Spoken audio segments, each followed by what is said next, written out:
Bom dia, pessoal. Vamos dar início à discussão da aula 11, Física Atômica, o átomo de hidrogênio. Essa é a primeira parte de uma série de 2 aulas, onde a gente resolve o átomo de hidrogênio usando a equação de Schrödinger.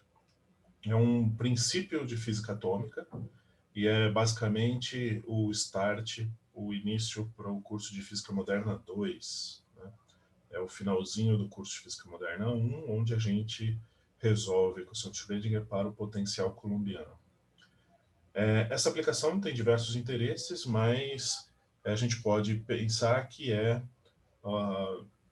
na cronologia do curso, é o principal desafio do modelo de Schrödinger. Tentar explicar o átomo de hidrogênio de uma forma mais completa do que o modelo de Bohr. Eu quero saber se alguém tem alguma dúvida, algum comentário para a gente iniciar as discussões sobre essa aula.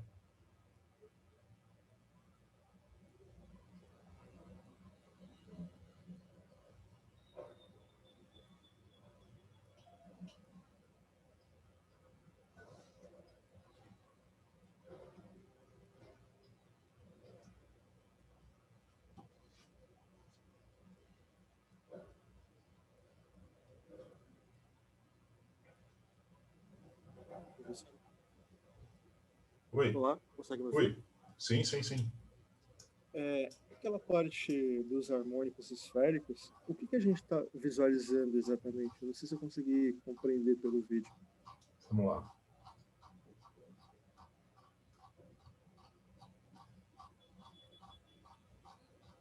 Isso aqui? Isso. Tá. Bom, basicamente é o seguinte. A função de onda, ela tem a gente dividiu ela em 3 componentes. Uma da parte radial e uma da parte do ângulo θ, outra da parte do ângulo φ. Essas 2 partes angulares a gente resolveu nessa aula, né? Então, o resultado que a gente obteve é que a solução para a função de onda, para a parte angular da função de onda, são os harmônicos esféricos. Então, o que acontece? Independente de qual vai ser a solução para a dependência radial, que a gente vai obter na próxima aula, aqui está a dependência angular da função de onda. E o que tem que pensar é que quando você levar esse número ao quadrado, ou o número calculado pelo harmônico esférico ao quadrado, você vai ter uma componente, uma parte da probabilidade, né? Outra parte vai vir de elevar ao quadrado a solução da componente radial, né? Então, o que a gente vê aqui é a intensidade da função de onda, né, a amplitude da função de onda, que vem da contribuição angular. Então, por exemplo, nesse caso aqui, você tem sempre que imaginar um sistema de coordenadas centrado aqui no meio desse sistema aqui, né? Assim. Então, nessa primeira configuração, L igual a zero, M igual a zero, o que você tem é uma amplitude constante, qualquer que seja o ângulo azimutal e o ângulo polar, né? Que é essa solução aqui, ó. Né? Agora, quando você vai para números quânticos diferentes de zero, né? Diferente do par 0, 0, você vai para L igual a 1, a possibilidade é M igual a menos 1, M igual a 0, M igual a 1. Né? Então, se você colocar aqui ó, o sistema de coordenadas, ó, assim, assim. Então, significa que o elétron ele tem alguns ângulos nos quais ele é proibido de estar, ou ele não vai estar lá. Né? Então, por exemplo, aqui o elétron não vai estar no plano, sei lá, a gente pode pensar aqui x, y, z. Né? O elétron não vai estar no plano xz, y igual a zero. Né?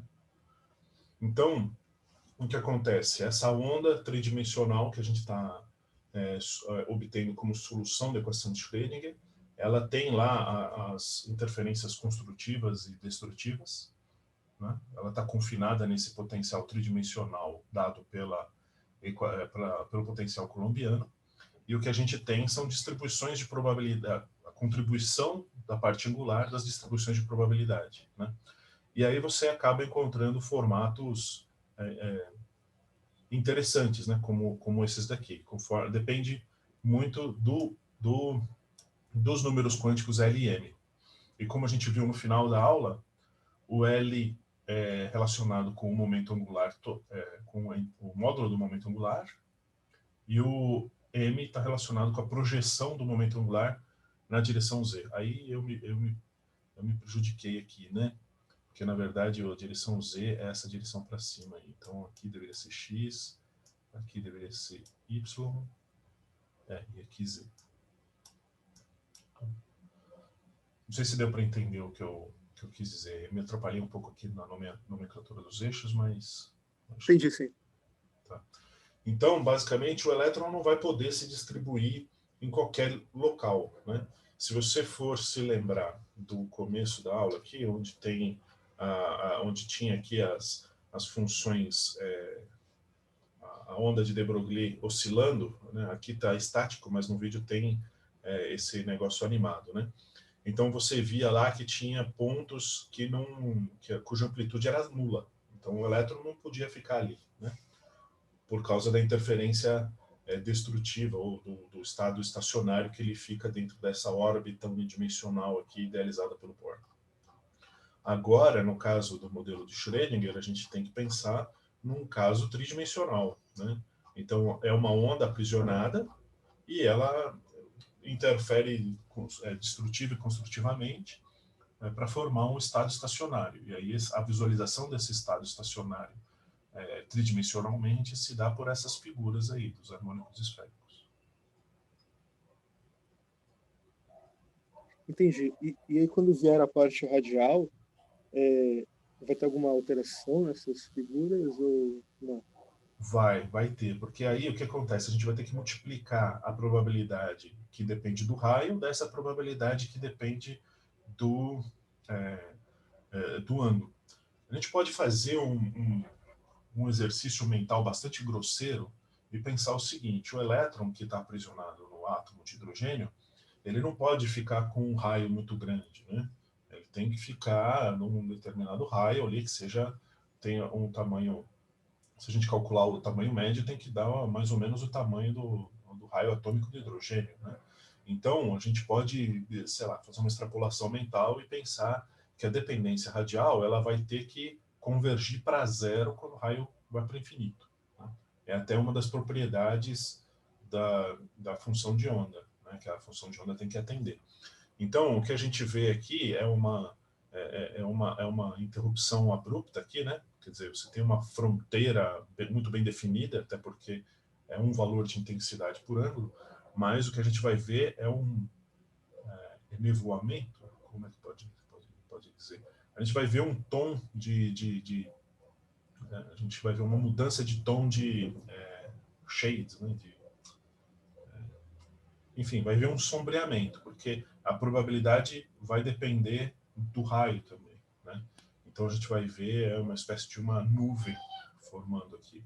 Agora, essa nuvem vai manter essa dependência angular, só vai ter agora uma componente radial, né? A gente vai ter que, sei lá, eventualmente vai ter uma modulação também, né? Porque é uma onda, então é isso que vai acontecer. Entendi. Beleza, obrigado. Não. Isso aqui é extremamente importante também quando a gente for ver ligações moleculares, né? Porque isso significa que algumas ligações moleculares vão ter orientações preferidas, né? Algumas orientações vão ser preferidas a outras, né? Então, essa é uma questão que vai ser importante também nas ligações moleculares. Mais alguém gostaria de trazer alguma coisa para a gente discutir?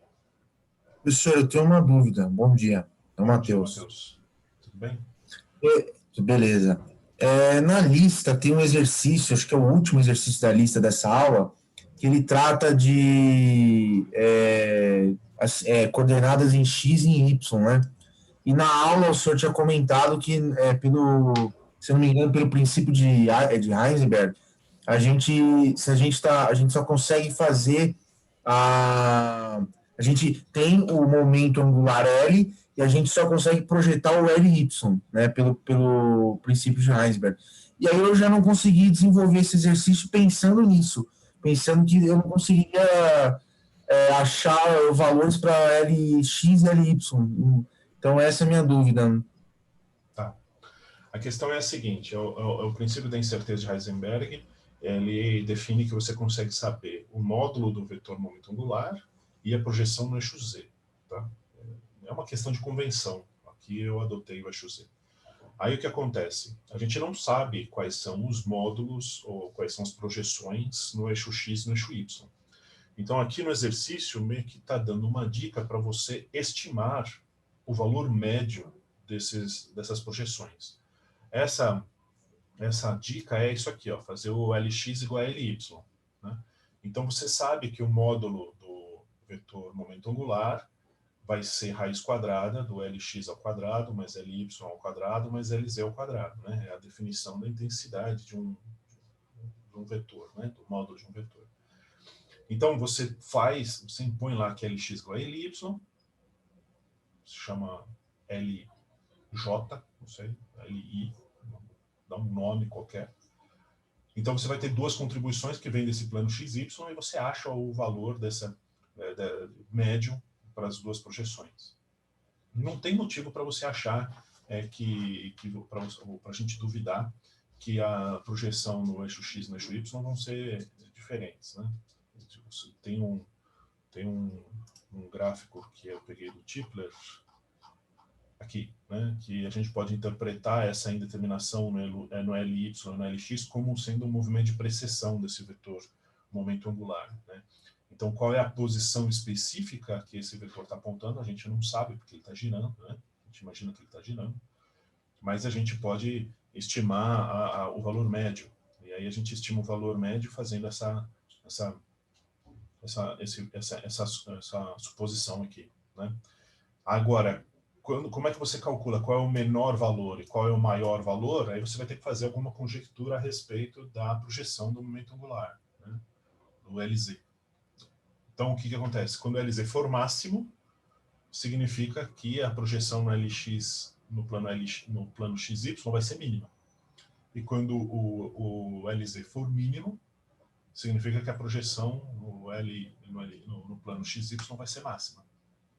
Né? Então, basicamente, é para fazer essa análise para o caso L igual a 2. Né? Imagina, por exemplo, qual que é o maior valor de M para quando L igual a 2.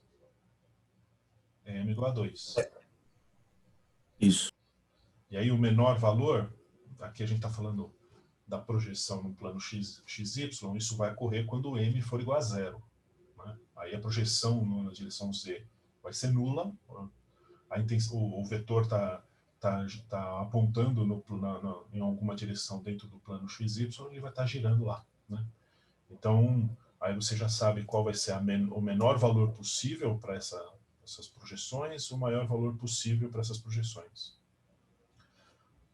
Aí tem aqui um outro exercício para uma condição intermediária. Né? Então, aqui você viu o menor e o maior, e aqui tem uma condição intermediária. E aí é para fazer alguns cálculos com essa condição. Sempre nessa suposição, que o Lx igual a Ly. Aí vem a pergunta, que é o que você comentou, que eventualmente você disse que era a sua dificuldade no exercício, que é qual é o valor do Lx igual a Ly. E aí você entra com a explicação do princípio da incerteza de Heisenberg, que você não consegue determinar os valores especificamente, só em valores médios, por causa do princípio da indeterminação. Ah, beleza. Perfeito. Obrigado. Nada. Então, é isso. Você trata a projeção Lx e Ly, você sabe que tem duas, você diz que a média deles deve ser igual, então você trata eles, entre aspas, anonimamente. Né? Você está tratando os valores médios sem se referir a valores específicos de Lx e Ly. Tá? Então, esse que é o ponto do exercício.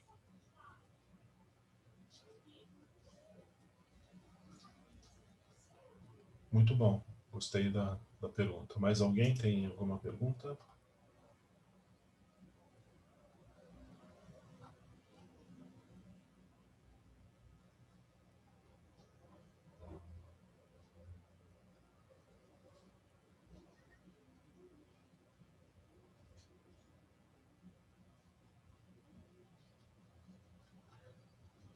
Bom, eu tenho uma pergunta. Vamos ver se alguém me responde. Veja só, aqui no caso dos harmônicos esféricos, a gente vê, por exemplo, que no caso L igual a 0 e M igual a 0, você tem uma distribuição totalmente simétrica aqui, né? Com simetria esférica, é uma esfera. Aqui não tem exatamente uma questão de um eixo preferencial. No entanto, quando a gente vai para uma condição de momento angular aqui diferente, por exemplo, L igual a 1, M igual a menos 1, a gente tem essa distribuição aqui, né? O eixo Z apontando para cima. Então, nesse caso aqui, tem uma condição de preferência de eixo, certo? Existe uma condição aqui. A mesma coisa aqui, ó, nessa outra condição aqui, ó, L igual a 2, M igual a 0. Né? A pergunta que eu faço, vamos ver se alguém consegue me responder. Se eu tenho um gás confinado num volume, esse gás é de H2, né? Mas imagina que fosse possível ter a situação do hidrogênio livre, né?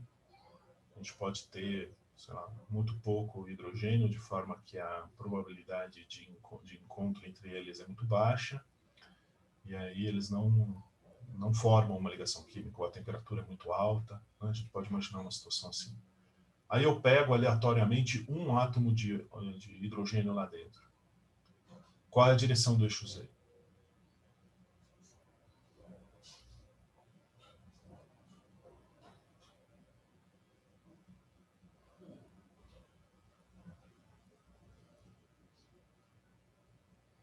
Quem é o eixo preferencial?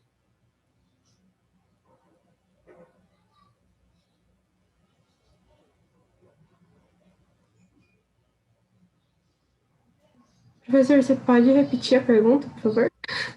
Sim. A pergunta é, se você olhar aqui as configurações de harmônicos esféricos, você vê que existe por exemplo, a gente projeta um momento angular na direção Z. A gente definiu uma direção para o eixo Z, e aí aparecem todas essas configurações aqui, ó. Inclusive essas aqui, de L igual a 2, M igual a 0, tem uma clara preferência pelo elétron estar na direção do eixo Z. Né?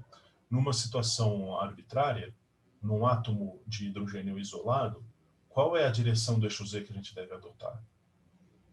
Para onde esse eixo Z vai estar apontando? Né? Porque se existe uma preferência, como é que essa configuração se traduz para uma situação real? Professor, mas a pergunta é, por que existe a preferência? A preferência existe pela configuração estacionária, pela linearidade da função de onda, ou pela interferência, a propriedade de interferência. Né? Então, essa aqui é uma visualização tridimensional de uma condição de onda estacionária. A gente tem aquela nossa ideia de uma onda estacionária oscilando, igual aquele modelo de Bohr que eu mostrei, ou então igual aqueles desenhos que a gente faz de quarta de violão, né, que a onda oscila sem se propagar, né, mas são modelos unidimensionais. Esse aqui é um modelo tridimensional.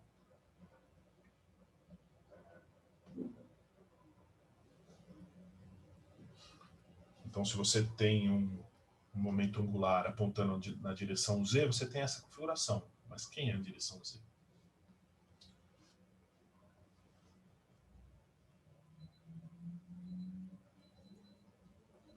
Olha só, a resposta é a seguinte: se você não tem nenhum meio externo que defina uma direção preferencial, esse eixo Z ele não é definido a priori. É como se a gente estivesse dentro de um referencial do núcleo. Né?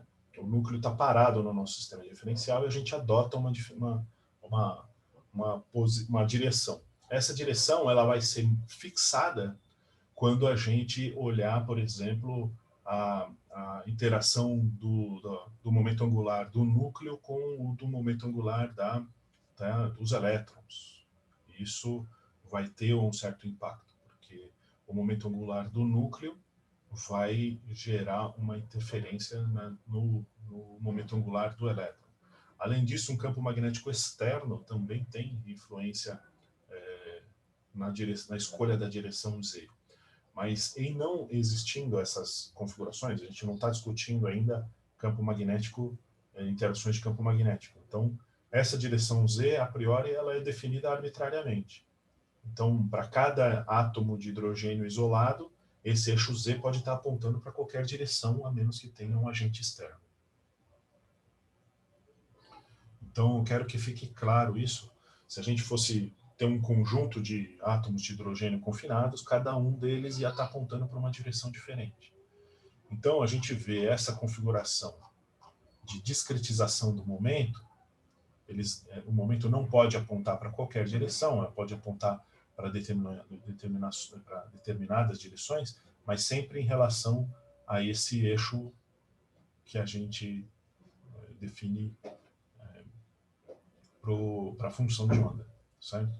Então, ainda esse modelo ainda carece de uma definição para essa orientação, né?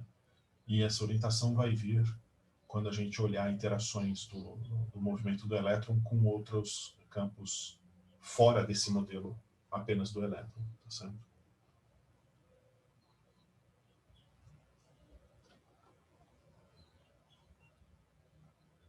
Deu para entender isso ou não?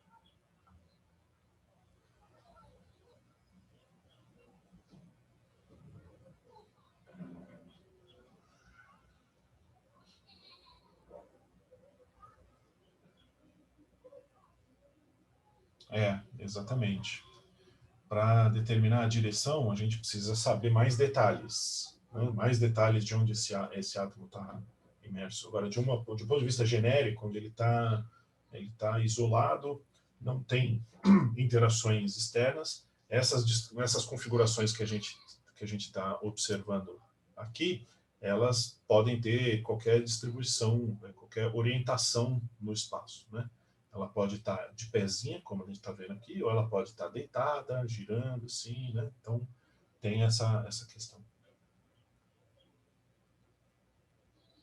Uma coisa que a gente vai ver é um negócio chamado estrutura fina, que é quando a gente vê aqueles espectros de emissão que são discretos, lá da fase das evidências da mecânica quântica. Aqueles espectros, eles são modificados quando você aplica um campo magnético externo ao gás. Você está obtendo um espectro de emissão de hidrogênio, que é o caso da fórmula de Rydberg. Quando você aplica um campo magnético externo, aquela situação se modifica. Essa é uma das coisas muito importantes que a gente vai começar o curso de Física Moderna 2 discutindo, né? E é justamente relacionado com isso aqui. Você coloca um campo magnético externo, você alinha um monte de momentos angulares e coisas estranhas começam a aparecer.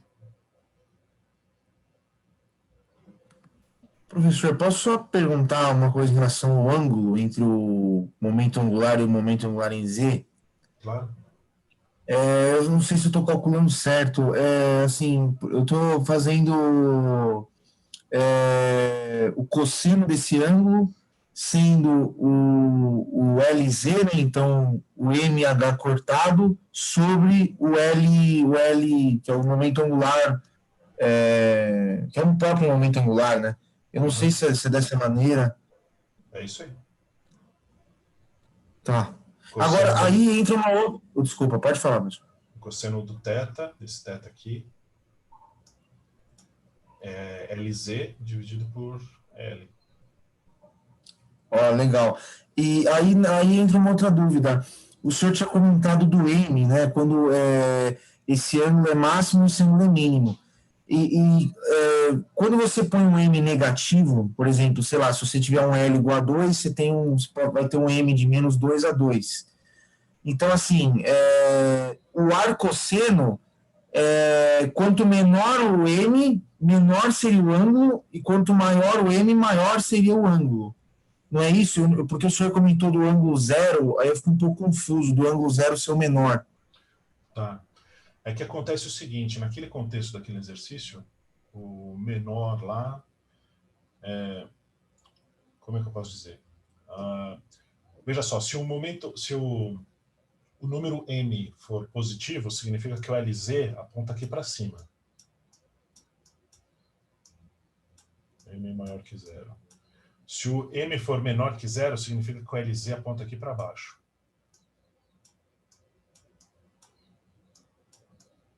Certo? Então, o que acontece? Para a projeção em XY, essas duas configurações aqui, elas são equivalentes. Né? Porque tanto, sei lá, o m igual a menos 2 ou o m igual a 2, eles vão ter a mesma projeção no XY, no plano XY. Né? Então, eu tratei elas como equivalente. Então, quando você coloca o m igual a 0, o que você tem é o momento angular, L, apontando nessa direção aqui. M igual a 0. Que daí a projeção do momento angular na direção Z é nula. Então, aí o momento angular L vai estar girando aqui dentro do plano XY. Né? Então, aí é a maior projeção no plano XY. Por isso que eu tratei dessa forma. Ah, sim, tudo bem, agora entendi. Obrigado. Tá? Então, eventualmente, dependendo do contexto também, quando você falar da maior projeção no eixo Z, como é simétrico, isso não vai fazer muito impacto, né? Mas você está falando do módulo do valor de m, que é a projeção para m igual a 2 ou para m igual a menos 2, em módulo é igual.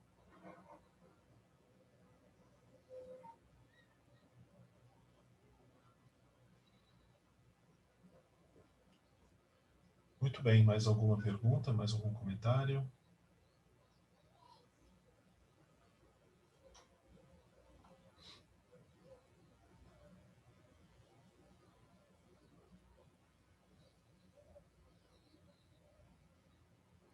Como é que é? Essa aula está muito difícil?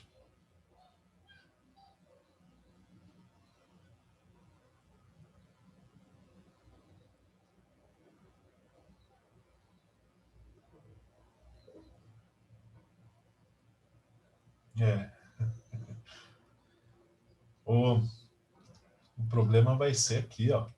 Esse aqui, ó, que vocês vão olhar. É aí que vai ficar difícil. Mas, por enquanto, eu quero saber se vocês entenderam a distribuição angular. Ela é bastante importante.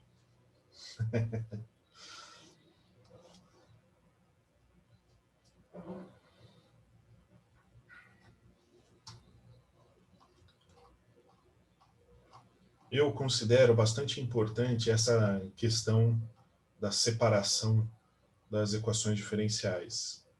Né? A gente obtém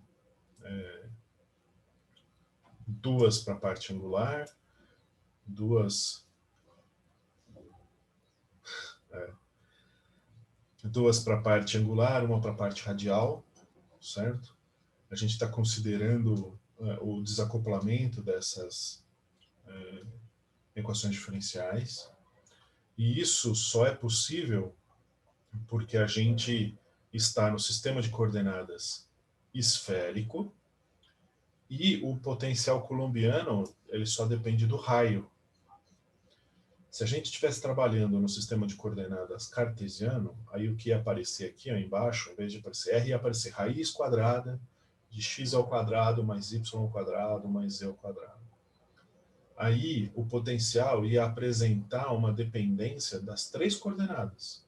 E aí não ia ser possível fazer o desacoplamento da equação de Schrödinger. Ia ter que ser resolvido os três eixos simultaneamente, o que ia complicar muito o problema. Ia ser um problema extremamente complicado, com simulação apenas numérica. Né? Então aqui a gente faz essa mudança de variável.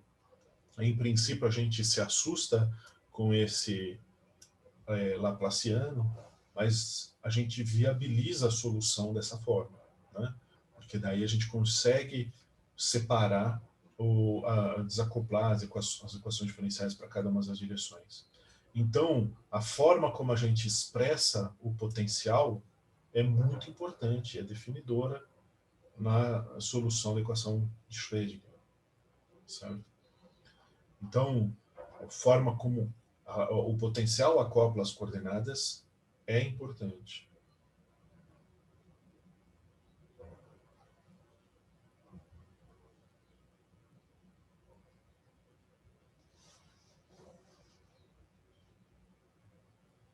Mais alguma coisa?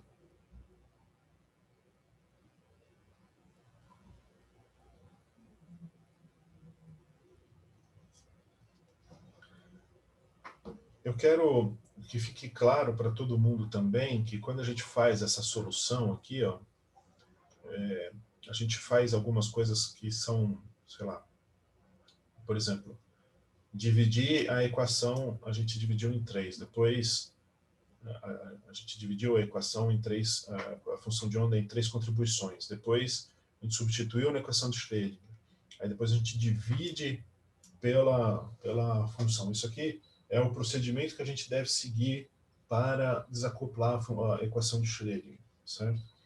Aí, quando a gente chega aqui, ó, a gente iguala os dois lados a uma constante. Depois, pega a parte angular, multiplica por seno ao quadrado.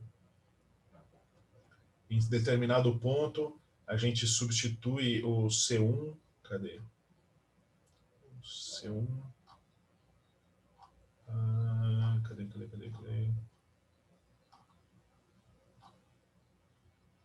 Aqui, a gente substitui o C1 como sendo L vezes L mais 1. Né? São coisas que, aparentemente, elas são coisas que eu estou tirando do bolso, né? Estou fazendo ad hoc, estou fazendo... Pode parecer que são coisas sem explicação, mas a explicação disso tudo é que a gente está tentando fazer as equações diferenciais se parecerem com as equações que a gente conhece solução, que a gente tem tabela para elas, né? Então, a primeira coisa que a gente tem que fazer quando vai resolver equação diferencial complexa é tentar fazer com que ela se pareça com alguma equação diferencial já resolvida, né? Antes da gente partir para a solução na unha, para a solução manual, né? Em grande parte das coisas, das ocasiões, isso é possível. A gente existem uma série de equações diferenciais já resolvidas, já conhecidas, as soluções. E o que a gente faz é fazer com que elas se pareçam com alguma coisa que já foi resolvida. Nesse caso, a gente faz ela aparecer com a função que gera soluções de funções de Legendre associadas. No caso do oscilador harmônico, a gente fez a equação de diferencial parecer com a equação que gera soluções de polinômio de Hermite, né? E a gente vai fazer a mesma coisa com a parte radial. Não é meu foco aqui ficar discutindo como essas soluções são obtidas, mas para mim é importante que vocês saibam que elas existem e qual é o procedimento que a gente usa para resolver a equação de Schrödinger, tá? A equação de Schrödinger é uma equação que tem que dar uma função de retorno, né? Uma função como solução, então a solução da equação diferencial é fundamental. Professor, Oi. já que você está falando disso, essas equações diferenciais, elas pertencem a uma classe mais ampla, assim, de equações diferenciais, porque, por exemplo, se você tentar abrir elas e deixar num formato apropriado, assim, você percebe que são equações diferenciais lineares de coeficientes não constantes, né? Que a gente nunca trabalha, assim, na graduação. A gente trabalha mais com coeficientes constantes. Então, elas fariam parte de alguma classe mais ampla, mais geral, de equações diferenciais? Sim, Deu de para certo entender? modo, sim, eu entendi o que você quis dizer. No curso de licenciatura, a gente resolve essas equações diferenciais com os coeficientes não constantes aqui, em Moderna 1, para preparar para Moderna 2. Mas no curso de bacharelado, isso é feito em Física Matemática 1, Física Matemática 2, né? Que é para poder resolver outros problemas, né? Mas, sim, ela faz parte de uma classe que é das equações diferenciais completas, com coeficientes não, variáveis, enfim. Mas não é exatamente uma restrição, mas sim uma abertura de conceito, né? Você está indo para um conjunto que é muito grande. É mais o nome, uma denominação, do que exatamente uma classe. O que é importante é a propriedade dessas soluções, né? Pelo fato da gente escolher sempre funções que obedecem àquelas propriedades das funções de onda que a gente viu algumas aulas atrás, né? Ser contínua, derivada contínua, derivável, né? É normalizável. Aí o que significa é que as suas soluções, elas definem o que talvez soe estranho, mas em álgebra linear se chama como espaço vetorial, né? E aí que vem, usando essas propriedades de espaço vetorial, é que vem o formalismo de Heisenberg. Então você trata todas as funções como autofunções e os valores esperados como autovalores. E aí tem uma série de propriedades de álgebra linear que se aplicam e formam todo o formalismo de Heisenberg. Mas o formalismo de Heisenberg e o formalismo de Schrödinger, eles basicamente se complementam. Tem alguns problemas onde é mais conveniente se resolver com o formalismo de Schrödinger, outros com o formalismo de Heisenberg. Alguns você começa com o formalismo de Heisenberg, depois passa para o de Schrödinger, depois volta para o de Heisenberg, né? Então, é isso que realmente é definidor de como a mecânica quântica é tratada hoje em dia, digamos assim.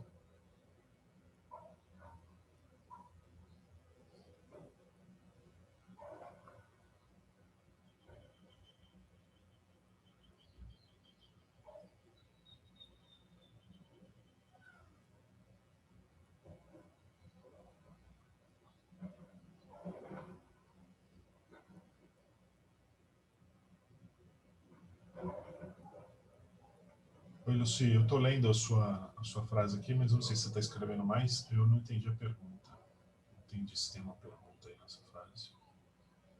A equação de Schrödinger se baseou no átomo de hidrogênio? Bom,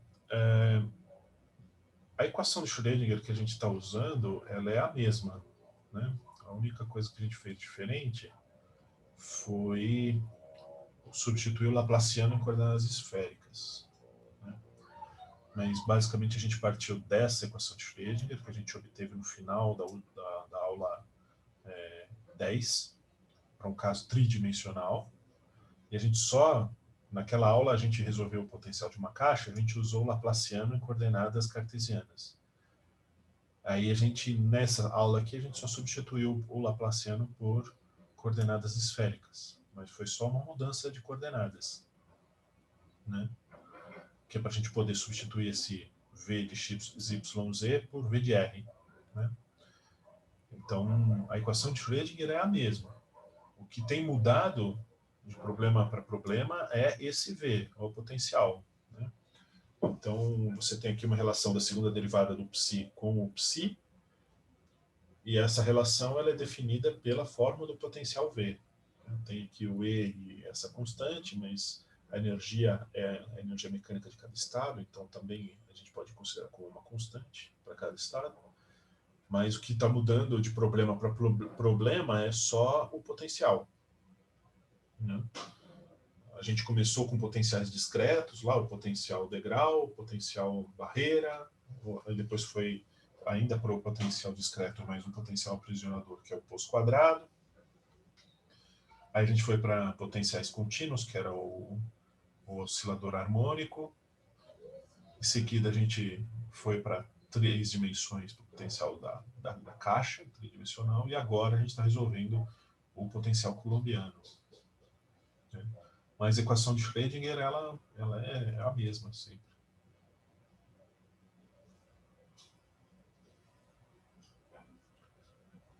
O que talvez dê a sensação de que ele está fazendo uma coisa totalmente diferente é esse fato de que a gente mudou o sistema de coordenadas, né? Mas a gente continua resolvendo a mesma equação diferencial.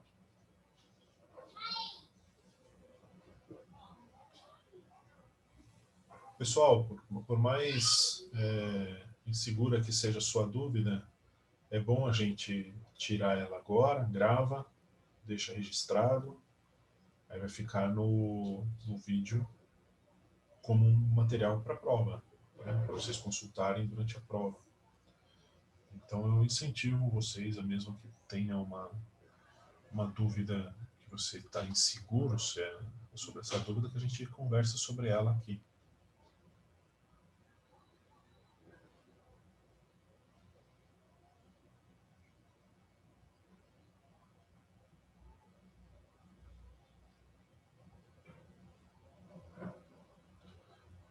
A Júlia está perguntando sobre as condições da coordenada esférica.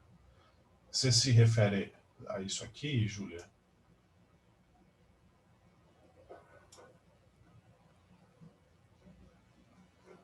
Tá.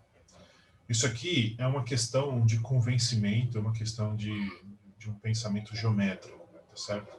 O que acontece é o seguinte: quando a gente está no sistema cartesiano, para a gente representar um ponto P no espaço, a gente precisa de 3 coordenadas, x, y e z. E aí o x pode adotar qualquer valor real, seja ele positivo ou negativo, incluindo o zero. O y a mesma coisa e o z a mesma coisa. Agora, quando a gente vai para o sistema de coordenadas esférico, uma coisa permanece a mesma. A gente determinar a posição do mesmo ponto P, a gente continua precisando de 3 números, né? A questão é que números são esses. E esses intervalos aqui, eles basicamente dão as condições para R, θ e φ, para que a gente consiga determinar a posição de qualquer ponto P no espaço sem nenhuma ambiguidade, né? Então, por exemplo, para a gente é razoavelmente claro que a distância entre o centro do sistema de coordenadas e o ponto P, que é justamente o valor de R, tem que ser um número positivo, que vá de 0 até infinito, certo? Então, essa distância é sempre um valor positivo, não importa qual é a direção que esse ponto P esteja, né, e nem a direção desse vetor azul aqui. Aí ela vai ser um número positivo.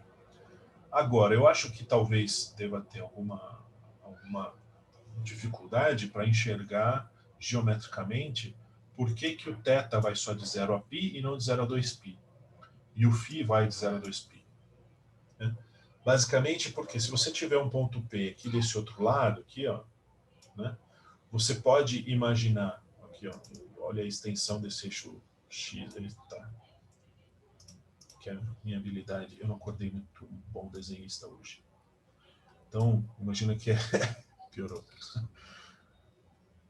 Então aqui, ó, tem a prolongamento do eixo X aqui, prolongamento do eixo Y, né? Então o ponto P está aqui, ó, imagina que ele está no lado oposto aqui, né? Então aqui a gente tem um raio aqui, ó, né? E aqui vai ter a projeção aqui, assim, ó, certo? Então o que acontece? A gente pode determinar o φ como sendo isso aqui, ó, certo? Porque o φ pode ir de 0 a 2π, né? Então, o que acontece? Com esse valor de φ, a gente pode atingir qualquer valor nos dois hemisférios, né? Da direita e da esquerda. Agora, o θ, ele vai dar a altura aqui, ó, essa altura θ aqui, ó, essa altura angular, né? Então, o que a gente tem que poder atingir com o θ é esse hemisfério superior e o hemisfério inferior. Então, a gente só precisa que ele tenha o range de 0 a θ, porque se eu colocar de 0 a 2π, é como se eu estivesse dando 2 voltas, né? Então, a gente só precisa que um dos ângulos faça isso, que dê 2 voltas. Porque senão a gente vai ter regiões ou hemisférios definidos 2 vezes, né? Então, basicamente, é isso que eu acho que é a dificuldade. Eu não sei se é exatamente isso que você estava em mente quando você perguntou. Tá? Então, essa questão de como você atinge, como você consegue descrever qualquer ponto no espaço com o mínimo de, com zero ambiguidade, claro, né? Mas com o mínimo de range, de amplitude para esses valores R, θ e φ, né? Então o R vai ser sempre de 0 a infinito porque ele é uma distância, e a direção é justamente dada pelo ângulo θ e φ. Tá?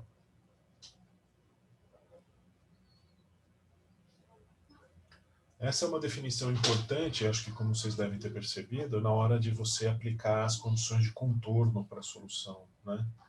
Quando você vai escolher, por exemplo, a solução para essa equação diferencial aqui, você se baseia no fato de que o φ é cíclico, né? De 0 a 2π. Então, a função em 0 e a função em 2π tem que ter o mesmo valor. Né? O que, para o caso real, não é satisfeito, apenas para o caso imaginário. Né? É aqui onde você aplica isso.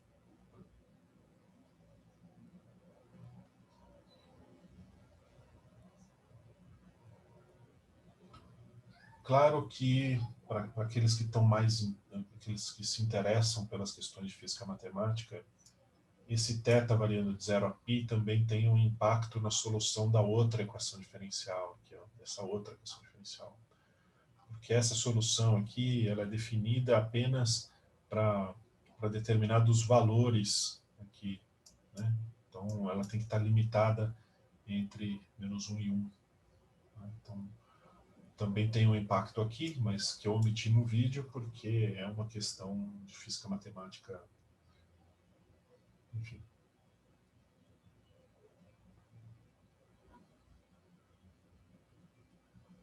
O Guilherme está perguntando se a integral de probabilidade, né, se a gente deveria normalizar essa função numa integral de volume e numa integral tripla. E a resposta é sim. Aqui a gente não falou de normalização porque a gente ainda precisa da parte que vem do raio. Aqui tem uma constante de normalização aqui, mas ela vem da solução do harmônico esférico, né? Não é exatamente da condição de normalização da função de onda. Então, quando a gente tiver a parte radial, aí a gente vai se preocupar com as constantes de normalização, porque a gente tem que fazer uma integral no volume.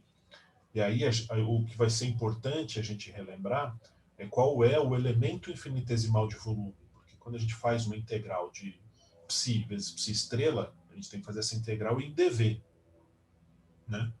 Aí o dV tem o dV na coordenada cartesiana, que é dx vezes dy vezes dz, e tem o dV em coordenadas esféricas, que aí é outra coisa. E aí eu vou revisar na hora que a gente for trabalhar com isso. Mas sim, eles têm que fazer uma integral tripla. Exatamente.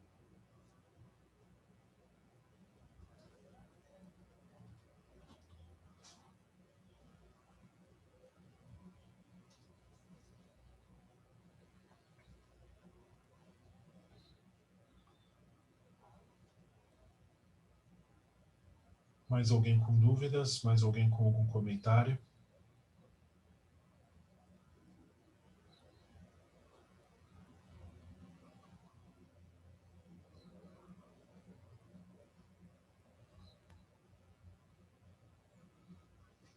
Eu não sei vocês, certo? Eu gosto do conteúdo de física moderna e eu organizei o curso da forma como eu acredito que seja a forma mais estimulante, mais excitante de se ver esse conteúdo de física de mecânica quântica, né, de introdução à mecânica quântica. E é dessa construção lenta, né, do aumento gradual de dificuldade. A gente, na última aula, quando a gente resolveu o potencial do oscilador harmônico simples, a gente voltou lá no começo das evidências da mecânica quântica, né? Especificamente na explicação do Planck para a radiação do corpo negro. Agora a gente está resolvendo o maior desafio para o modelo de Schrödinger, que é conseguir descrever o átomo de hidrogênio de uma forma mais completa do que o modelo de Bohr, mas com as mesmas condições. Quer dizer, a gente ainda tem que explicar com o modelo de Schrödinger a mesma expressão da emissão lá da fórmula de Rydberg. Né? o principal trunfo do modelo de Bohr, que tem muitas falhas, mas o principal trunfo foi conseguir explicar a fórmula de Rydberg, né?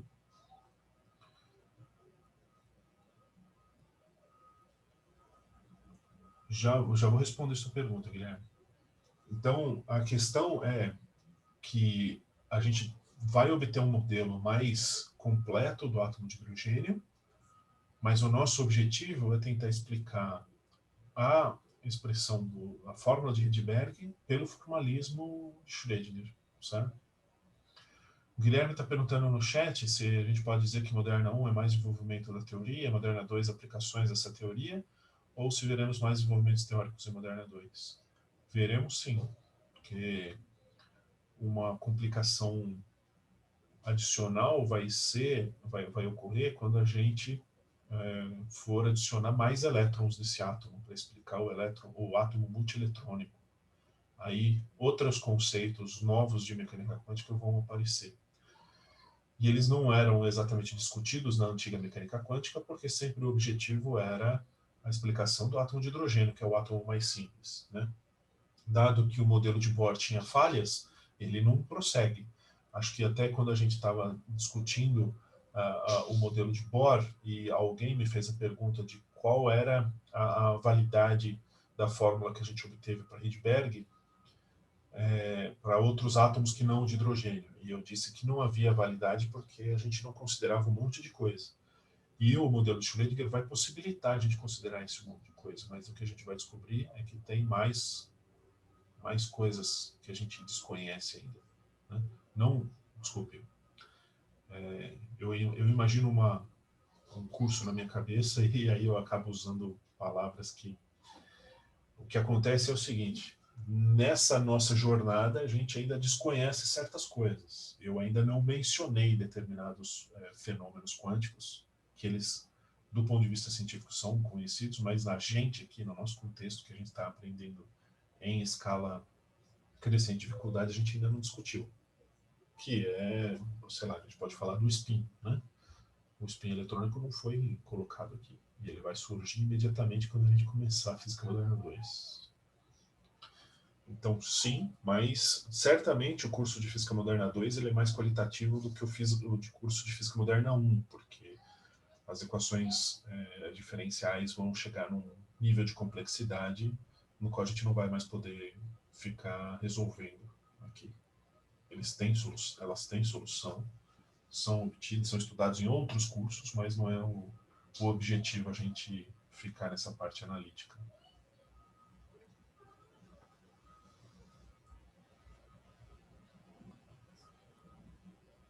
Bom, mais alguém tem alguma pergunta, alguma coisa para a gente discutir no tempo que resta?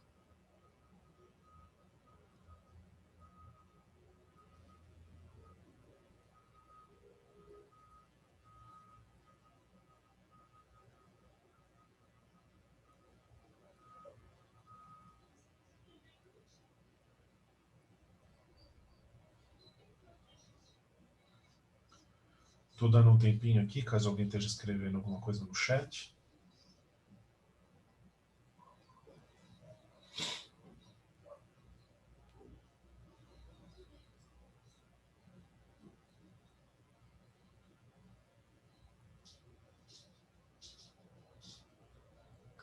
Bom, então eu vou, não havendo mais dúvidas, eu vou interromper a gravação.